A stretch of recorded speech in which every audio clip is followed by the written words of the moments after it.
Hi, I'm Andrew Lowe, and today I'm honored to be talking with Professor Robert C. Merton, School of Management Distinguished Professor of Finance at MIT and a Nobel laureate in economic science. By applying high-powered mathematics to real-world problems, Bob has transformed the way academics and practitioners think about investing, risk management, retirement planning, financial regulation, and of course, derivative securities. Bob, welcome, and thanks for joining us today. It's a great pleasure to be here, Andrew.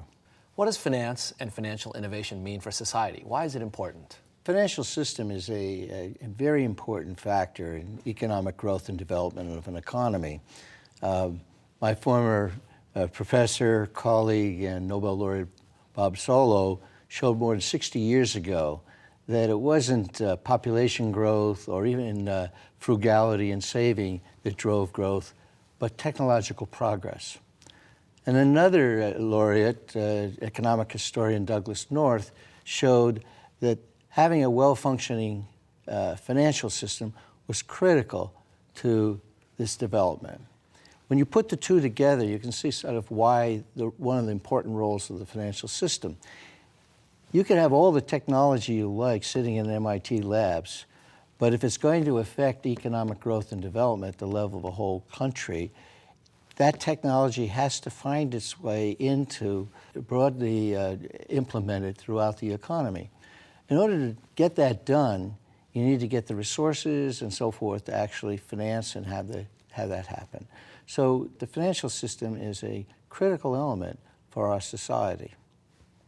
So Bob, let me turn to the 1970s, and in particular, the enormous breakthrough that you and Fisher Black and Myron Scholes pioneered with the Black-Scholes-Merton option pricing formula. I think this is one of the most remarkable examples of theory affecting practice because virtually overnight it was adopted by industry. Can you tell us a little bit about that and why you think it was so successful so quickly? In the 50s, we had the work of Modigliani Miller, who sort of pioneered the careful analytical approach to working out the theories and equilibrium and so forth. And then a major breakthrough in the 60s was the discovery of collection of large-scale databases, which will allow us to test the theories in ways that we never could do before. And of course, in conjunction with that, the 1960s, you had the 360 systems of IBM and all of this coming together. But probably the best illustration of all of these coming together, the innovation, what drove the innovation, and the relationship to the organized sort of what I call finance science, is the 1970s. The 1970s, I was just, it's now been a while. People have forgotten just how many shocks of risk hit the global system in that period.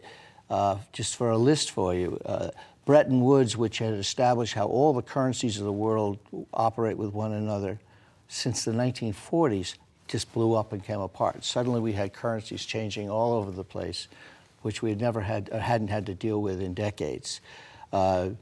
We had the first oil crisis in the early 70s where oil went from $2.50 a barrel to about 14. We didn't know how to number them, but we had a second one at the end of the 1970s. At that time, we had double-digit inflation in the United States, in excess of 10%. We hadn't seen that since the 19th century Civil War. So that was unprecedented. Accompanying that were double-digit interest rates. They were, even long-term rates were over 10%. And indeed, by the end of the decade, at one point, Treasury interest rates reached 20%. 20%, if you could imagine that today. So the stock market fell by 50% in an 18-month period from 73 through 74. And there were some various other elements, such as regulations that limited what banks could pay. And the implication of that was, with very high interest rates paid by the U.S. government and limits on what banks could pay, there was no money in banks for things like mortgages. We had very high unemployment with all this inflation, nearly 9%. So we had the combination, which we haven't seen since, thank goodness, of both high unemployment and high inflation, called stagflation, a condition we still don't understand. So much for the good old days. So much for the good old days. So we had all these shocks hit the system. Now, how does that relate to financial innovation? Well, one of the drivers of the implementation of change in the financial system innovation is need. Indeed, if you say in real estate the three most important elements for value is location, location, location, in terms of motivating or implementation of innovation, it's need, need, and need, and this surely created it. And if one looks back at that period, it was a remarkable array of changes to the financial system, not just in the United States, but ultimately opening the role to what we now see today as a global financial system. We had, in order to deal with the currency coming apart, we created futures markets and currencies that allowed people to protect themselves and transfer the risks. Because of all of the fluctuations in stock market, interest rates, currencies, everything you can imagine, commodities, we needed to develop financial insurance markets, things that allowed people to insure the value of their assets or to ensure they could get them. And these are called option markets, for which some of my research, as you know, was devoted to. But there were more. The modern pension system in the United States, ERISA, was created in 1974. A very important innovation for investing that is now in trillions of dollars and routinely used by everyone for saving was index funds. Index funds that came in at that time. We had a complete transformation of the stock market system in the sense that we got rid of fixed commissions and negotiated, which opened the window to what we now see as a largely institutional world in terms of stocks. So we eliminated destructive ceilings that allowed banks to be able to raise money. And finally, one that everybody can relate to, we created a national mortgage market. And what that meant is, and has meant for 40 years already, that there's always money available for mortgages. Now, we take that for granted, as so many of these other things, but that wasn't true prior to that time. And finally, we had a series of other derivatives, and not to get into jargon, called swaps and futures, that allowed banks to eliminate the largest risks that they used to have, which was not credit risk, but interest rate risk.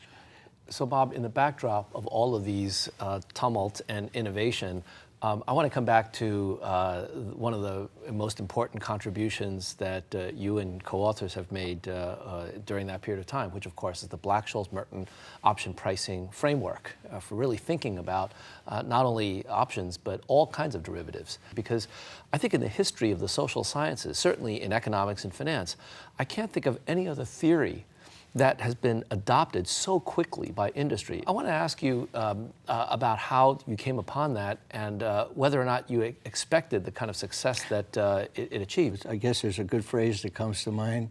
It's always better to be lucky than maybe smart even. Maybe lucky and smart is right. best of all. I think you were both. But again, within the framework, you see, as I mentioned to you, you had this enormous set of risks that impinged on the system, which then created a huge motivation for implementation of innovation to try to offset or at least mitigate the impacts of these risks. And then you have that in order to do these innovations, in order to bring them in, you have to understand how to use them. And that required a whole new set of tools. Now, by coincidence, I'd love to say it was all planned. By coincidence, Fisher Black and Myron Scholes and myself we were kind of working in parallel. We're working on this problem of how do you price an option. It's basically just derivative securities, who their principal functions are to provide insurance, financial insurance, valuation insurance, and in general, more generally, risk transfer, how you move risks around and manage risks. And we were working on that problem because of just its intellectual interest. I mean, we always had interest in the real world, and we happened to come up pretty much with a different way of doing all this, a different methodology, which allowed us both to measure the valuation or how much it costs to produce these instruments, the production costs, but also their risks. So we could do both. It turned out that was exactly what was needed as a tool to be able to effectively implement these risk markets.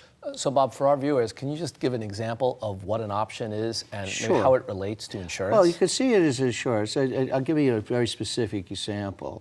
A very important contract is called the put option.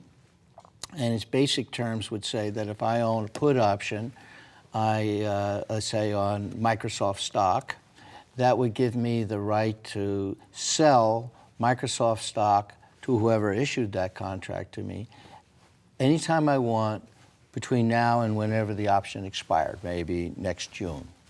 So what does that give me? I don't have to sell it, but I have the right to, which means if I own Microsoft stock, if the price at which I can sell it back in here is, let's say, $35 a share, then I have insurance of value of my Microsoft with this contract, that no matter what happens between now and June, I can always at least sell it for 35. If it goes higher, I don't have to. So it insures me against losses below 35 while allowing me to continue to have it. So it's fundamentally, think of it as an insurance contract. And you could understand, in a world of explosions of risks, expanding the insurance markets for transfer risks was a very important implementation. Our research happened to provide just the right answer for what people needed to implement this. They needed to understand what it costs to produce these if they're going to sell them, but they also had to understand the risk that they were taking in creating these contracts for people to buy insurance. This did both. And so, remarkably, the first option exchange was opened its doors in April of 1973. Our scientific papers were both published in this May of 1973, right next to it, again by coincidence. And from the beginning, people adapted and took this tool because it fit exactly what they needed. It was not intellectual interest. It was need of people who wanted to use these markets, people who wanted to participate in these markets, the traders, the producers, as well as the consumers of these insurance contracts. And so remarkably, I say remarkably because something that was conceived essentially in theory, with some empirical support a little bit, but not really very much, was adapted. In fact, so adapted that within 2 years, every user on the floors of these exchanges was using this technology. Let me dig into that a little bit more, because the formula that you and Myron and Fisher put together was really based on some very abstruse mathematics. This is not typical kind of analysis, even for economists of the day, isn't that right? That's correct. And so you could say that in doing so, you created the science of finance with regard to derivatives. But I think that there's much more than that. There's an engineering element of what you've done, because as I recall, the way that you explain Black-Scholes Merton is not so much in terms of the analytics, but actually the ability to create derivatives synthetically using the formula. Can you talk a little bit about that? Talk about the recipes that really comes out of the theory. The basic foundation of at least my contribution to that was to show that you could trade in the existing markets, whether it's the stock market, interest rate markets, you could trade in the existing markets according to a prescription. I like to think of it as a recipe, like you were making a cake. So you hold this much of this and this much of this, and if that happens, change it. So it gives a complete recipe. And that, at least in theory, to begin with, by following that prescription, we were able to show that what came out at the other end was exactly the same payouts as the option or the derivative that you were trying to manufacture. That meant we effectively created a way to synthesize all these contracts, even if they didn't exist. And what that meant, it gave us a prescription to how to produce them. And this became a production process, an efficient production process. Now, I mentioned in theory, to get it perfectly, of course, nothing is perfect, but the important fact was that we demonstrated, and it came to be determined in industry by implementing it, that actually it does work. And really could do this. And what this did was to open the doors to not just dealing with put options and so forth, but a whole array of financial innovations. I mentioned the mortgage market. It turns out that mortgages have embedded in them very important options to prepay it, options to default on it, and so forth.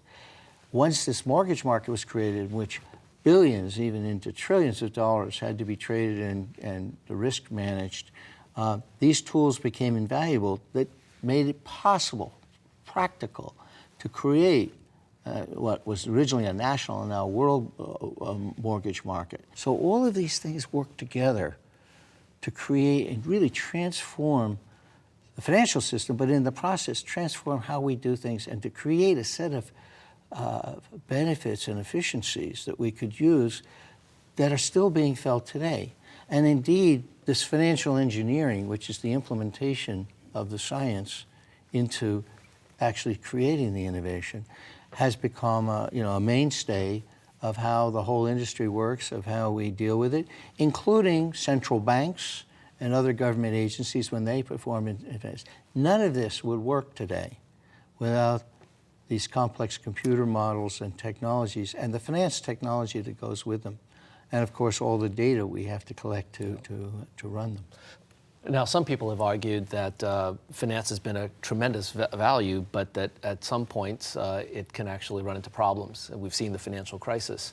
Do you have any thoughts on the role of finance in the financial crisis? You're referring to the great, I guess it's the great financial crisis or the great financial recession of 2008-9. Mm-hmm.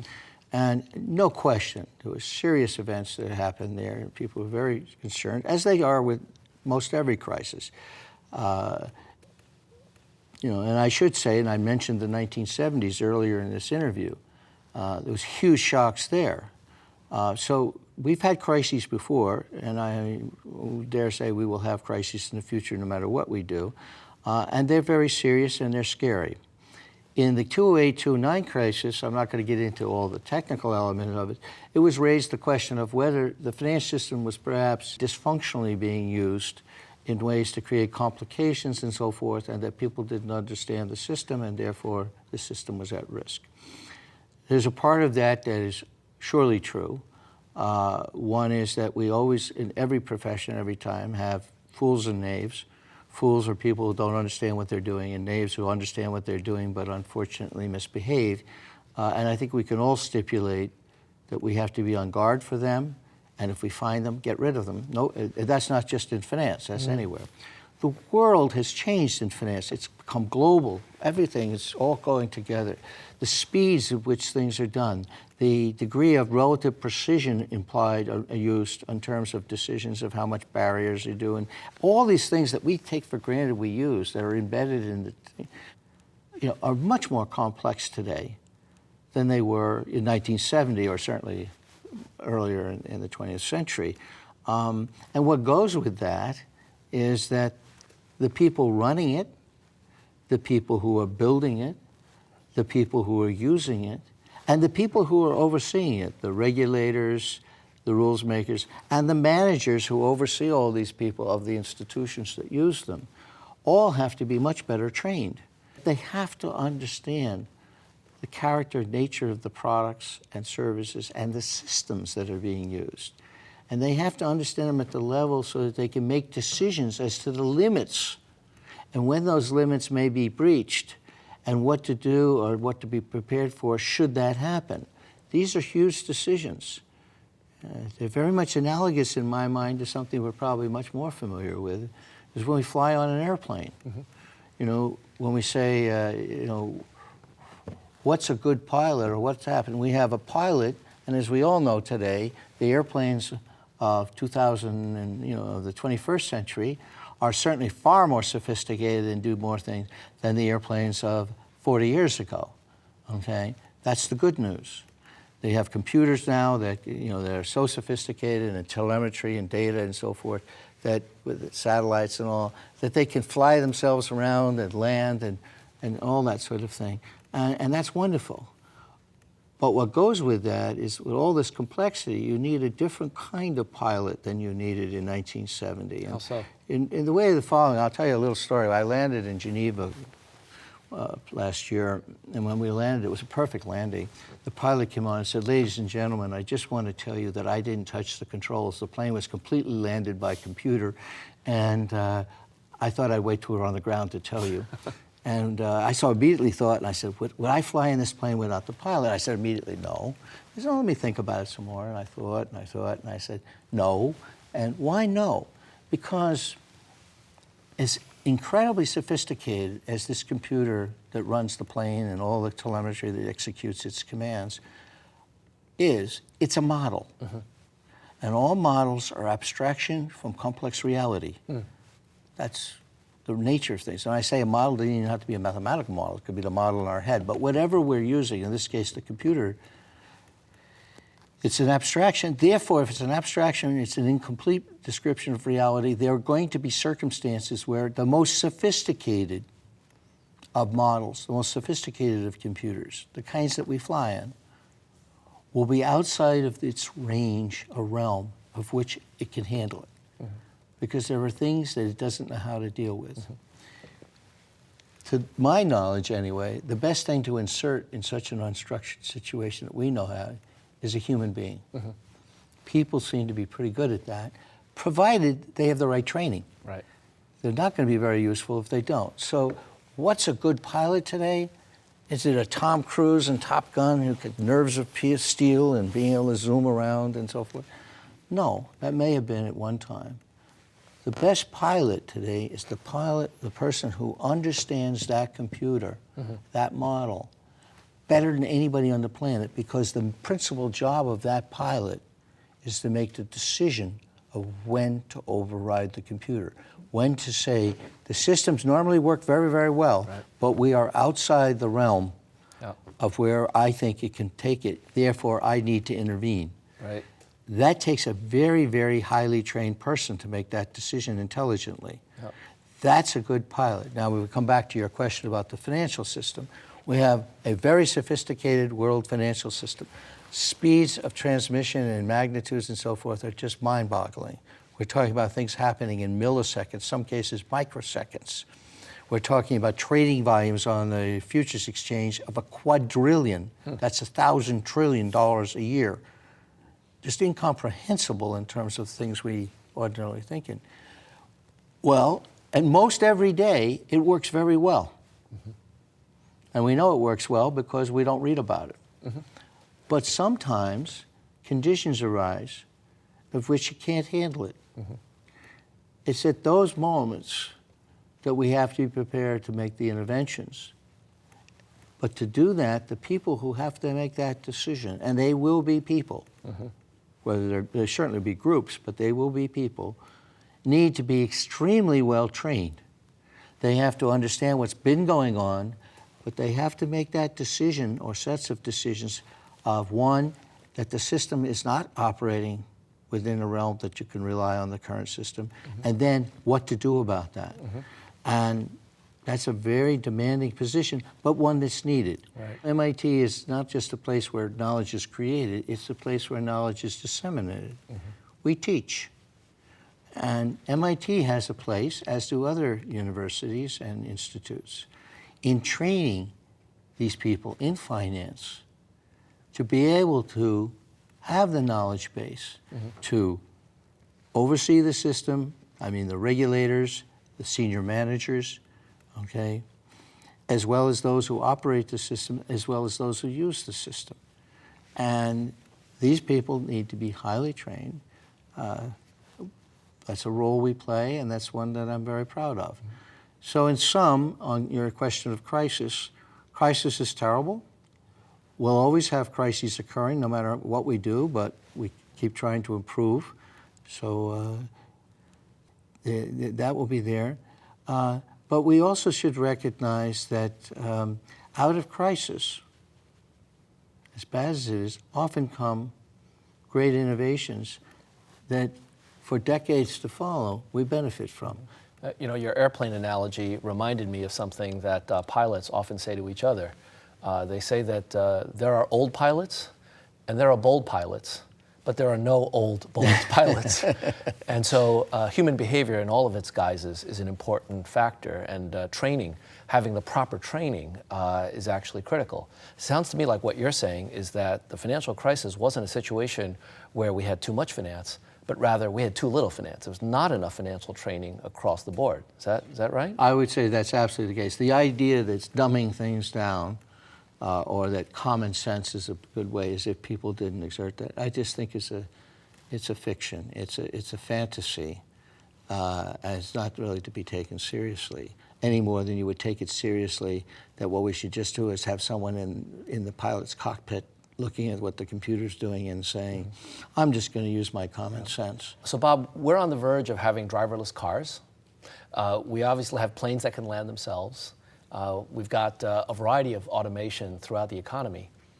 At what point are we going to have driverless portfolios? You've been doing some really interesting work on retirement planning. Can you tell us a bit about that and about the finance of the future? Sure, I'd be happy to. I would just say as an introduction to that all of I've been talking about in this interview about the past and about innovation, that we're always going to face challenges. The retirement one being a big global challenge we're facing now.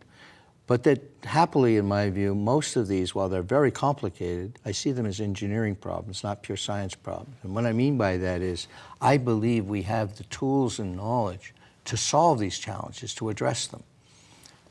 Not easy, often politically challenging and technically challenging, but I want to make it clear that I view these as, I think these are things that we can and know how to solve. Well, before you get into that, can you tell us, what is the retirement challenge? The retirement challenge really is as following.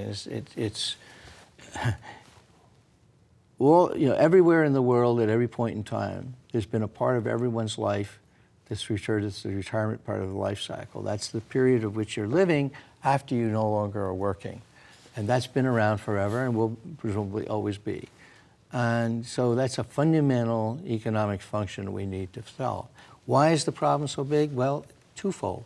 One happens to do with global demographics in the sense that we've seen an aging. Here in the United States, we have a noticeable aging of the economy. The baby boomers, for the next 18 years, are going to be retiring, I think, 10,000 a day.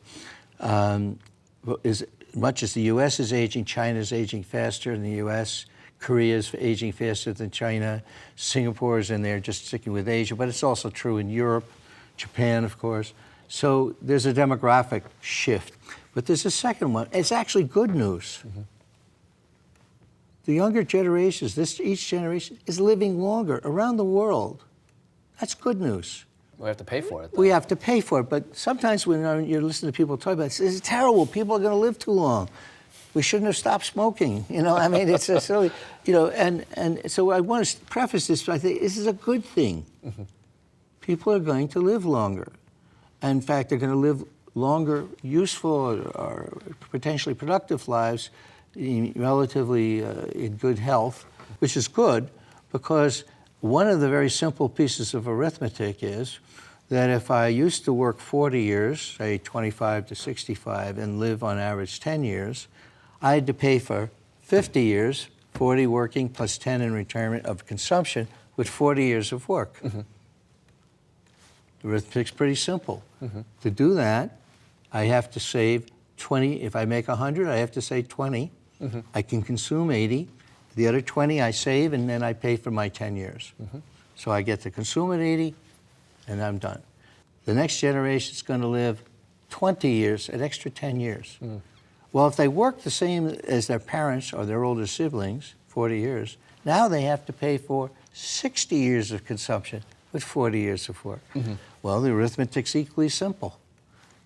If you have to save enough to pay for that, then you have to save 33% of your income. Mm. Now, you can only consume at 67, not 80. So one answer is, yes, you can work the same time, but because you're living longer, you have to reduce your standard of living. That may be all right. People say, hey, I get 20 years of retirement, live longer. I don't mind that. But what you can't say is, we're going to live at the same standard of living as our parents, and we're going to live longer, and we're going to work the same length of time. Mm. That's one too many conditions. The alternative is to say, I want to live like my parents did, then we can solve that problem. We say, how much do I save? Well, to live like my parents, if I spend 80, I can only save 20. How much does saving 20 buy me? 20% of 60 is 12 years. So I can retire for 12 years, which is more than 10, but it means I have to work not 40 years, but 48. Mm. So somewhere in between increased work, lower standard of living, they're all feasible, but we have to make that decision. Now, what we all try to do is, can we find technological ways to improve on the way we use the assets and savings that we have? Mm-hmm. That problem, which is the one I've been working on, big one, we're making progress on it. I think we can do it. But it's going to take all of our financial knowledge, all of our accumulated learning curve, all the instruments and tools for managing risk. We cannot be sloppy. We cannot waste resources. We have to be very, very efficient in how we do everything so that we get the most about what we have rather than just trying to get more to give to people to allow them to have a better retirement. And this problem being a global one is very exciting because while every country is different, its culture and so forth, it's remarkable how structurally they're all very similar. One of the things that I've enjoyed about the intellectual challenges, the complexities, the excitement of all of it, and being pretty well paid, is that notion that if you make some contribution to something like the retirement problem, you're going to affect millions of people for decades in a favorable way. That's a pretty big kick if you can do it. And so I think it's just, it's very, very exciting. Well, on behalf of all current and future retirees, I have to tell you, I'm grateful that you're working on this problem on our behalf. Thank you very much for being with us today, Bob. It's been a pleasure and an honor. Well, thank you very much.